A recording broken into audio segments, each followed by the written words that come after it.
Hello, everyone. Welcome to the Elder of Rock. I am Stephen Elder, and today I'm going to do another in my series that I'm calling Bestivus, where I go over different best ofs that I have that I like, my favorite ones. And today we're going to go over these two right here, Best of Scorpions Volume 1 and Volume 2. Um, I first heard the Scorpions probably like in 1979 when a friend of mine had animal magnetism. And so I heard that and liked that, and then I went out and sought it out. I think I got the Animal Magnetism cassette, and then I got Love Drive, and then I was like, well, I want to hear more Scorpions.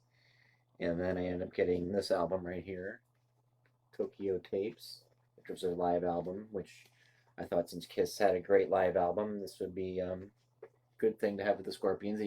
It's all songs that I'd never heard before, obviously, and so I was like, yeah, good, and yeah, I'm glad because it is a very good live album if you ever get a chance. But this is not what we're talking about. So after that, I sought out more Scorpions, and where I lived at was early Scorpions were hard to come by, and so anyway, I ended up getting this album. This was Best of Scorpions Volume One. This came out in 1979. This was on their former label, RCA, right? Yeah, it's RCA. Yeah, and um, which I don't know if this was just something that was a contractual thing that their album out, or if RCA said, "Hey, these guys are getting a little bit of have a little bit of hit, getting a little bit of steam in the U.S. with their last two albums, Love Drive and Animal Magnetism. So let's put this out, maybe make some money off of them." Anyway, neither the case.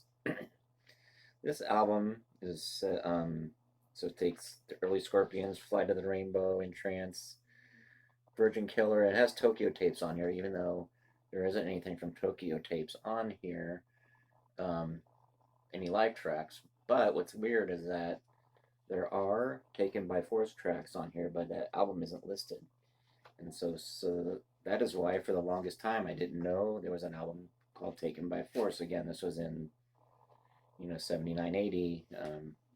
We and it wasn't on here, and I just thought the two tracks that are actually on here from that album, Sales of Quran and I think He's a Woman, She's a Man.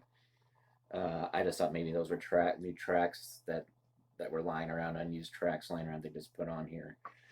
So I never knew that there was an album called Taken by Force because of this. Because I never saw it for the longest time. That was a hard album to get for a really long time. Um, especially and so it got available much later. It's easy to get now, but back then, I didn't see it. The only albums I really actually saw were these first three. Um, but I don't know. When I got this. This is why I got this album because I didn't. I know this being a best of, I didn't know for this. You probably can't see that. I didn't know. Yes, yes, I'm a professional. Yes, I am. I've done this many times. Okay, anyway, what I was saying was that I would see these three albums, but not. But I didn't know if I wanted to take a chance on them, so I got this best of. So anyway, yes, there's that, and so like I said, the Yuli Roth years were hard to find on vinyl or otherwise too. Actually, cassette and CD was a bit coming out because this album came out. This company came out, I think, in 1984, so they already had Blackout. That was a hit. So I don't know if this is another thing capitalize on that, but this is on RCA, their former label. This is Best of Volume 2, and this has the same tracks from those same albums. But what's also different is that there is actually something from Tokyo Tapes on here, and but nothing from Taken by Force, I believe. Yes, that's it. So, all right. There's nothing from that album, but so this again is a really good one. This is really good if you're ever looking for. I was going to say about these. If you're ever looking for good introduction to the Yuli years, you don't know what to get, you can start with these.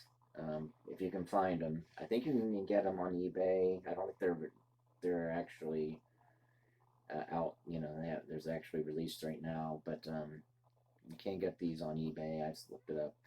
Also, what I wanted to say about this album is that there's a few different covers for this. You see, I have this one, and I when I look it up, this is the German version.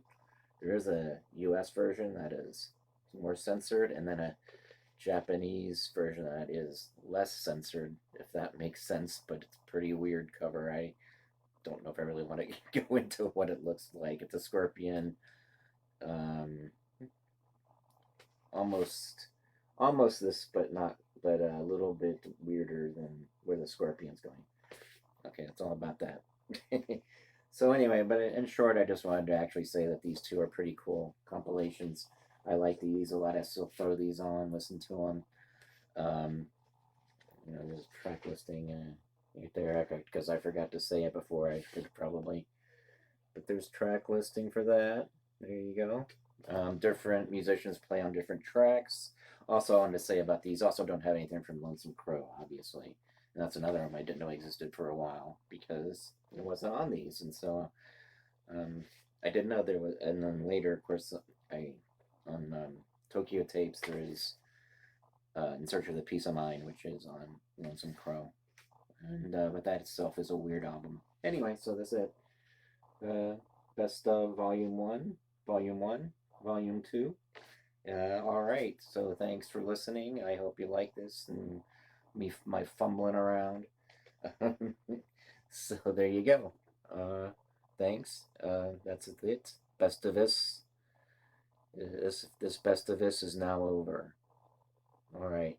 Like, subscribe. Yeah, yeah.